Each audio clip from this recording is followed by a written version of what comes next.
সম্মানিত হাজিরিন, আমরা ইতিমধ্যে লক্ষ্য করছি যে লেখাপড়া একটা গুরুত্বপূর্ণ জিনিস সমাজ থেকে কমে যাচ্ছে।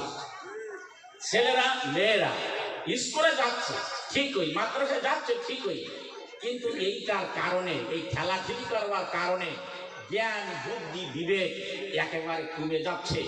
আজকে বলেন কথা ঠিক না বেঠিক?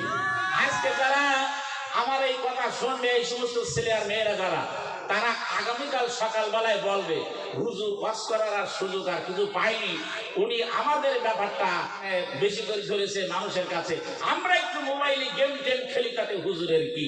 এই রকম কথা আগামীকাল সকাল থেকে শোনা যাবে।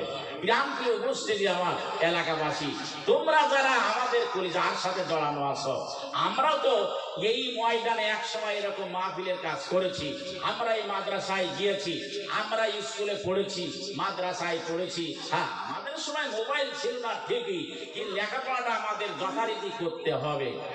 সোনার সন্তানেরা, তোমাদের কাছে আমাদের বিনয়ের দাবি, হ্যাঁ মোবাইল তোমরা অবসর সময় দেখো, আমরা নিষেধ করি না, যেহেতু এখন মোবাইলের